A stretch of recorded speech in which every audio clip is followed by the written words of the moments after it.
알아야 할 상식 그리고 엄마의 질문과 아주 전문가의 명쾌한 답변으로 알아보도록 하겠습니다. 맘스팁 시간인데요. 오늘 도움 말씀 주기 위해서 세포공학연구소의 안혜민 연구원님 나와주셨습니다. 안녕하세요. 안녕하세요.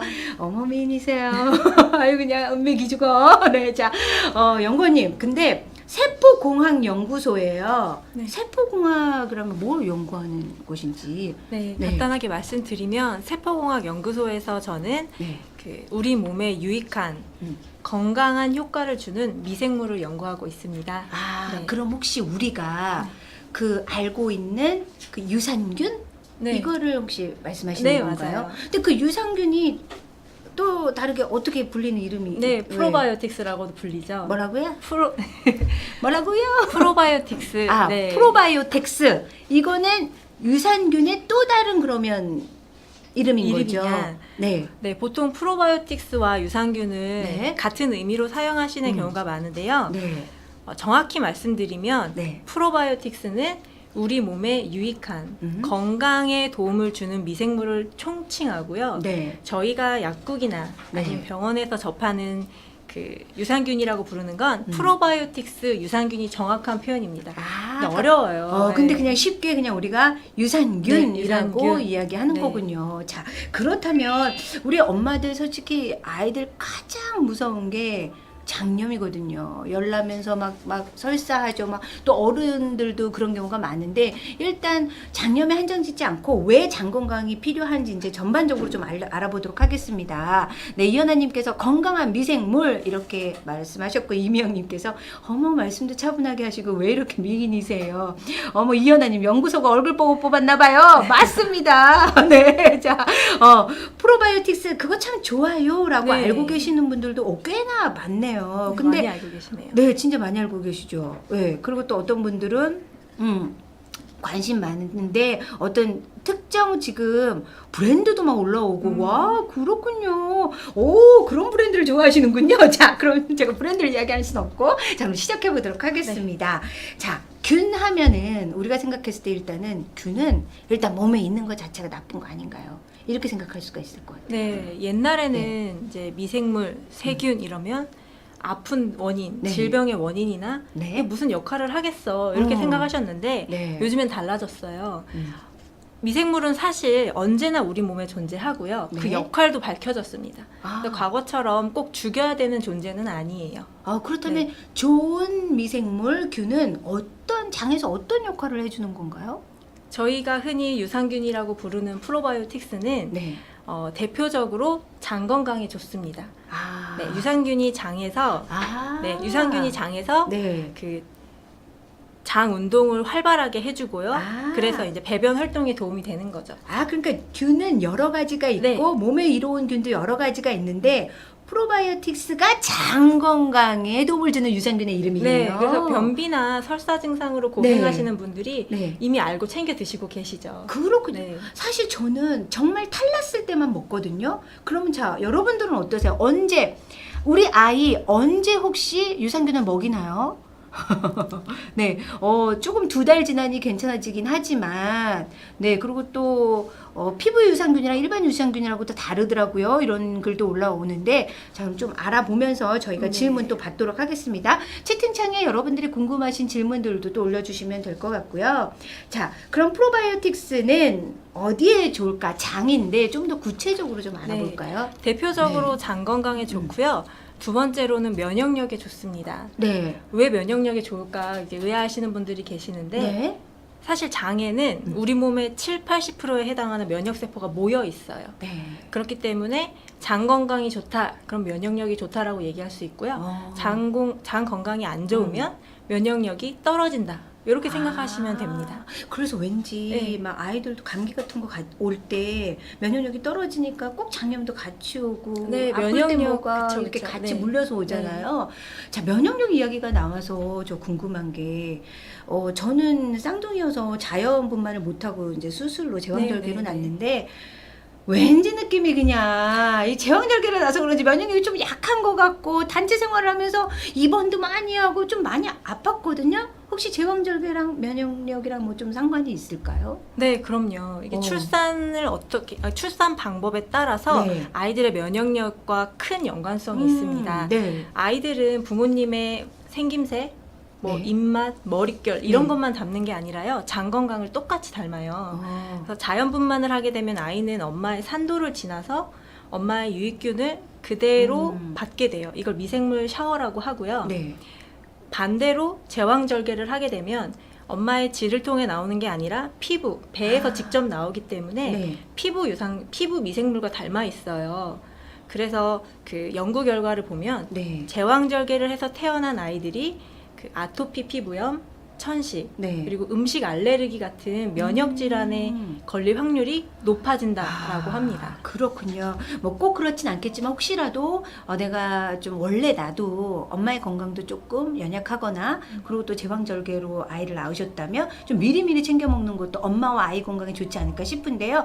혹시 여러분들 채팅창에 좀 올려봐 주세요.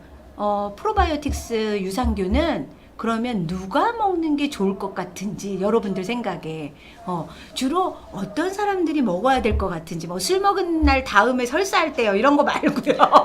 여러분들 생각에는 언제 누가 좀 많이 먹으면 좋을까요? 라는 것들을 좀 올려봐 주세요.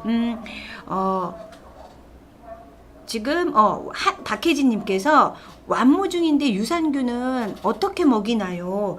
지금 모유 수유 중인데 네. 유산균은 어떻게 먹이나요? 일단 누구를 먹이는지에 대한 얘기가 나왔으니까 한번 답변 네, 먼저 일단은 가볼까요? 네. 면역력이 약한 아이들이 프로바이오틱스 유산균을 먹는 게 좋습니다. 네. 그 아이들 태어난 지 얼마 안 돼서 기저귀 냄새 맡아보셨나요? 변 냄새요? 네. 이것도 질문 가봐야 되겠는데요? 여러분들 아이들 그 왜 기저귀에서 우리가 건강한지 안 건강한지 보려고 변 냄새 좀 맡아보기도 하고 색깔도 확인해 보기도 하시잖아요. 그때 건강한 변 냄새 여러분들 생각에 건강한 변은 어떤 냄새가 날까요? 어떤 냄새가? 저는 사실 냄새로는 확인을 잘 안 했고요. 지금 생각해 보면 네. 저 같은 경우는 물설사냐 아니면 좀 색깔 황금색이냐 네. 아니면 색깔로 저는 이렇게 구분을 했었거든요. 근데 권민정님께서는 구수한 냄새. 그리고 지금 네. 민선 누구님이죠? 시큰한 이소영님 시큼해요. 의외로 시큼해요가 많아요. 엄수민이 시큼하고 코소 시큼한 냄새. 조은성님도 네. 시큼한 냄새가 많이 난다고요? 좋은 변에서 시큼한 냄새가 많이 나요? 네, 내 아이의 변이기 때문에 꽃향기가 날 거라고 생각하시지만 네. 사실은 태어난 지 얼마 안 돼서는 네. 시큼한 냄새가 나요. 왜냐하면 그 엄마에게 받은 유익균, 유산균이 많은 상태이기 때문에 시큼한데 네. 뭐 이유식을 시작하고 그다음에 이제 활동을 시작하고 네. 그다음에 감기라도 걸리면 항생제 처방을 받다 보면 네. 성인과 유사한 정말 대변 그건 무슨 냄새 냄새일까요? 성인과 네. 유사한 냄새. 마냥 예쁘지만은 않은 네네. 냄새가 나게 됩니다. 항생제 아이에게 항생제 주실 때 네. 조심하셔야 되는데요. 항생제는 몸에 좋은 유익균과 유해균을 구분하지 못해요. 네. 그래서 먹을 때마다 장에 있는 음. 그 미생물들이 다 죽게 되는 거예요. 네. 그래서 항생제 처방을 2번, 3번, 4번 이렇게 잦아질수록 네. 그 아이가 면역 질환에 걸릴 확률이 높아진다는 연구 결과가 있습니다. 그렇군요. 네. 이미영님께서는 자기는 시큼한 그 요구르트 냄새라고도 표현을 해주셨고요. 엄청 시큼했는데 라고 합니다. 맞습니다. 이렇게 시큼한 냄새는 그러니까 아이가 건강하다는 증거니까요. 그렇게 아시면 될 것 같은데 좋습니다. 우리가 변 냄새로도 아이의 건강을 확인할 수가 있고 그리고 또 아무래도 이제 항생제가 뭐 투여가 되면 좀 아이들의 면역력을 위해서도 유산균을 먹어주는 게 좋다고 하셨는데 그러면 이게 내가 양을 내 마음대로 유산균은 그러면 좀 뭐 감기 처방 때문에 항생제를 계속 투여받는 동안은 계속 먹여도 되는 건지 양의 뭐 네, 어떤 네. 그 구분은 없는지도 네. 궁금해요. 아이들이 워낙에 그 약하고 면역력이 약하고 아프면 너무 속상하잖아요. 네. 그래서 감기에 걸리면 무조건 항생제 처방을 받게 돼요. 그런데 그 아이들의 면역력이 많이 약해져 있다면은 잠깐 중단했다 드시는 것도 방법이에요. 네. 그 면역력이 좋다고 해서 항생제랑 항상 같이 드실 필요는 없어요. 네네. 네, 그리고 중요한 거는 항생제는 먹어야 돼요. 감기 치료를 위해서. 그런데 네. 이제 프로바이오틱스 유산균을 먹을 때는 네. 감기약을 먹고 음. 2-3시간 뒤에 드시는 게 좋습니다. 아, 네. 그렇군요. 이것도 뭐 정말 아이가 아플 때는 전문가의 의견을 네, 좀 네. 따르는 게 좋을 것 같고요. 그게 아니라 내가 미리 예방하기 위해서 건강 차원에서 드시는 거라면은 한 어느 정도가 이 연령대에 따라서 좋을까요? 사실 식약처에서는 네. 그 100억 마리까지 가능하다라고 하는데 네. 그 개인의 건강 상태에 따라서 아, 반응이 달라요. 네네. 근데 이거 개인의 건강 상태는 이제 겉모습을 봐서 아는 게 아니기 때문에 네. 어머니들께서는 아이에게 이제 일정 양을 섭취를 해주시고 아이가 이제 뭐 변함없이 잘 몸 상태를 유지하면 그 양 유지해 주셔도 되는데 네. 설사나 변비가 나타날 수가 있어요. 네. 그럴 때는 네. 그 양을 좀 줄여주시는 것도 방법입니다. 그렇군요. 자, 여러분들은 혹시 궁금합니다. 이 유산균을 어떤 방법으로 좀 드시고 계신가요? 저는 솔직히 진짜 정말 저는 건강에 문외한이었어요. 그래서 진짜로 요구르트로만 먹었어요. 그것도 자주 먹은 게 아니라 정말 요구르트만 먹었는데 아이가 아프진 않은데 설사를 좀 했다고 이것 때문에 병원에 응급실 가고 싶진 않은 거예요. 그래서 그냥 그때부터 좀 유산균을 사서 먹여본 적이 있어요. 여러분들은 언제 어떤 방법으로 좀 드시는지, 저는 변비일 때 좀 양을 조절해서 먹고 있어요. 라고 하시는 분들도 계시고요. 그리고 또, 은정님께서는요, 저는 요거트로 많이 먹는다. 라고 해주셨고요. 또, 어떤 분은, 키네사님은, 여기 읽어주실래요? 분유에. 분유에. 네네, 분유에 갈아서 자긴 타서 같이 먹는다. 라고 해줬고요. 그리고 양희진님도 글릭 요거트. 송지우님 좀 아시네요. 유산균은 필수다. 뭐 이렇게 또 올려주셨습니다. 그러면 유산균을 좀 올바르게 먹는 방법 어떤 방법이 있을까요? 유산균을 고르실 때 네. 어떤 기준에 따라서 골라야 할지 많이들 어려워하시는데요. 네. 제가 기준에 대해서 말씀을 드리겠습니다. 첫 번째, 네, 한국형 유산균을 선택해라. 네, 네, 한국인은 식습관이 굉장히 강합니다. 네. 고추, 마늘, 양파. 음. 그렇기 때문에 유산균이 살기 힘든 장 환경이에요. 네, 그래서 한국형 네. 유산균을 드시고요. 네. 그리고 또, 두 번째, 네, 코팅된 유산균을 드셔야 해요. 네, 왜냐하면 이제 이거는 위산과 담즙산의 유산균이 잘 음. 죽는다는 게 굉장히 잘 알려져 있어서 네, 어머니들이 이제 많이 알고 계세요. 코팅된 유산균을 먹어야 된다. 네, 세 번째, 복합균주를 먹어라. 네, 이제 소장과 대장이 환경이 다르기 때문에 유산균 음. 종류가 달라져요. 네. 락토바실러스나 비피더스. 그래서 이런 균주가 모두 포함된 제품 드시는 게 좋습니다. 네. 그 네 번째가 있는데요. 네. 중요한 게 한국 사람이 먹어보고 네. 정말 이게 효과가 있다라는지 확인을 한 제품. 네. 그 제품을 정말 꼼꼼히 네. 사람들에게 맞는 그런 유산균을 선택해야 되는 게 중요할 것 같은데, 저도 갑자기 이런 생각이 들었어요. 채팅창을 이렇게 보다 보니까요, 저는 모유수를 하고 있으니까 엄마가 먹어야 되지 않냐, 이런 글도 있었고요. 그리고 또 어떤 분은 나는 변비이니까 먹고 있다 하시는 분도 있고, 또 어떤 분들은 난 설사 때문에 먹고 있다라고 해요. 그러면 이 세 가지를 좀 알아볼게요. 저 임신했을 때 진짜 변비로 고생했거든요. 이거는 임산부들은 왜 그렇게 변비? 네. 이 임산부는 드셔도 되는 거죠? 임산부 연관 검색어에 네. 변비 나오죠. 네. 맞아요. 정말 네. 힘도 못 줘요. 애 나올까봐.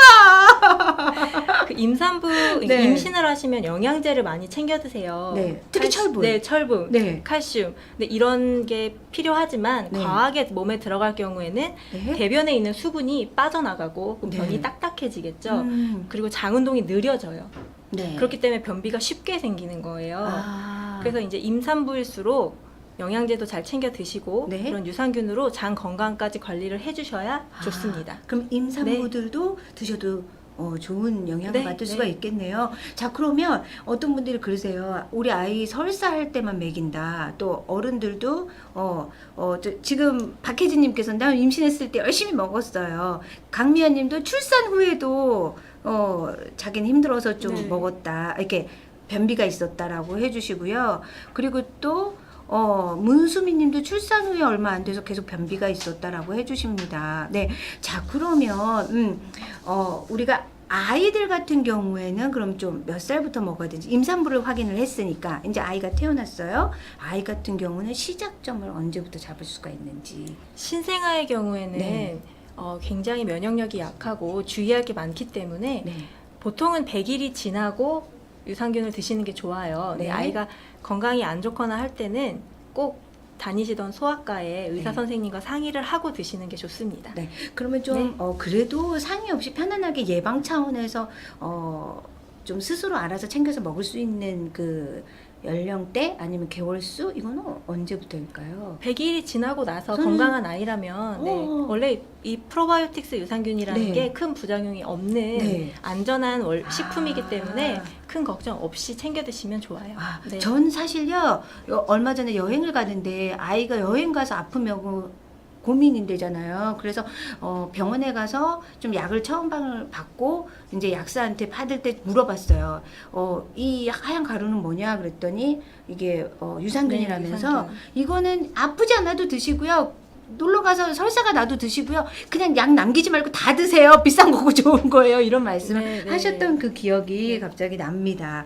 네, 또 최보경님께서 좋은데 조금 유산균이 비싸요 하시는 분들도 있지만 그래도 이렇게 자주 뭐 매일같이 꼭 먹어야 양을 조금 조절하신다면 또 어떨까라는 생각도 들고요. 지금 고예진님 같은 경우는 신생아 때부터 분유에 타서 먹였다 하고요. 네. 김다슬님은 네 여기 100일 네 때부터. 100일 때부터 네. 이지혜님도 네, 네, 네, 100일 때부터. 100일 때부터 네. 유산균을 이렇게 아이에게 먹였다라고 하십니다. 역시 똑똑하고 우리 현명한 우리 엄마들이 많으신데요. 자, 임산부 아이는 그럼 100일 때부터 먹습니다. 그러면 우리 아이 설사가 날 때 많이 먹는 게 좋을까요? 아니면 유산균을 먹어서 또 변비가 좀 더 돼지는 경우도 있는 것 같아요. 이런 경우도 있거든요. 그건 어떤가요? 네, 그 아이가 프로바이오틱스 유산균을 네. 섭취하다가 음. 그 설사나 변비가 나타났을 때, 그거는 유산균을 처음 먹기 시작했을 때 나타나는 일반적인 증상이기 때문에 네. 고함량일 수 있어요. 양을 네. 조금 줄여주시고요. 아니면 아이가 아파서 네. 정말 그 병원균에 감염돼서 설사 증상이 있다면은 가장 먼저 병원을 가시고요. 네. 프로바이오틱스 유산균은 꾸준히 챙겨주시는 거, 네. 그거 중요하게 생각하시면 됩니다. 아플 때가 아니라 꾸준히 드셔야 합니다. 네. 자, 마지막 질문입니다. 여러분들 혹시 유산균 보관은 어떻게 하고 계신가요? 우리 아이들이 먹는 소중한 그 유산균인데 보관을 어떻게 하시는지 좀 궁금합니다. 여러분들 의견 받아볼게요. 어떻게 보관을 하고 계시나요? 이소영님, 저는 그냥 매일 먹는 게 편하더라고요. 그리고 이현아님도 아이가 변비가 있어서 사실은 매일 먹였어요. 그러니까 변비 있는 아이들 진짜 어떡해요? 힘 조절도 안 되고. 네, 소화변비가 그래서 좀 네. 아이들에게 위험하다고 하더라고요. 네네. 아이가 아프기 때문에 점점 화장실을 가기 싫어하고 네. 반복 악순환이 된다고 하죠. 네. 근데 그럴 때일수록 이제 챙겨 주시는 게 중요한데 이 유산균은 이제 약이라고 생각하지 마시고요. 네. 엄마가 아이의 장에 심어주는 건강의 씨앗이라고 생각해 주세요. 그래서 네. 유산균을 드실 때 주의해야 될 점은 씨앗을 심으면 물을 주고 거름을 주시잖아요. 네. 그거랑 똑같이 아이에게 물도 많이 주시고 유산균이 이 장 안에서 잘 자랄 수 있는, 증식할 수 있는 유산균의 네. 먹이를 많이 주셔야 돼요. 네. 대표적으로 그거는- 아이들이 네. 고구마, 아. 브로콜리, 네. 바나나 많이 좋아하죠. 이런 네. 거 하나씩 챙겨주시면 아. 아이 장 건강에 많은 도움이 됩니다. 네, 아주 잘 들으셨죠? 지금 보니까요, 강미화님, 실온 서늘한곳, 정경환님, 실온 보관, 그리고 이현아님, 냉장고에 넣어두고 드시네요. 네, 그리고 또 박혜인님 상온에 보관한다라고 해주셨는데 저도 상온에 그냥 보관하고 있거든요. 네. 갑자기 이렇게 더운 날 어떡하지 싶기도 하고 이거 어떻게 해야 되죠?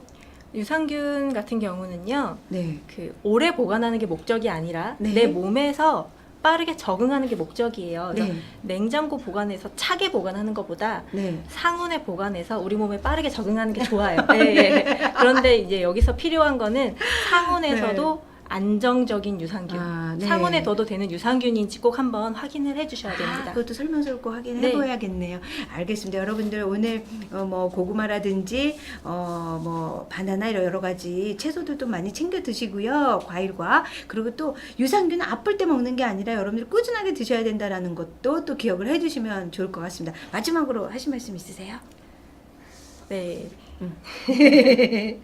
마지막으로? 네. 네. 프로바이오틱스 유산균 네. 아까도 말씀드렸지만 네. 뭐 약이라고 생각하지 마시고요. 그 어머니들께서 우리 아이의 장에 심어주는 건강의 씨앗이다. 그렇기 때문에 물과 거름을 주시고 네. 꾸준히 챙겨주시기 바랍니다. 네, 알겠습니다. 오늘 도움 말씀 주신 우리 양혜인 연구원님 감사합니다. 네. 감사합니다. 지금 댓글 참여 너무너무 열심히 해주고 계시는데요. 댓글 참여 열심히 해주시는 분들 저희가 또 뽑아서 질문도 잘해주시니까 또 마지막에 선물 또 챙겨드리도록 하겠습니다. 지금 다 체크 좀 해보도록 하겠습니다. 자, 그럼 저희는요, 베이비 뉴스로 다시 만나겠습니다.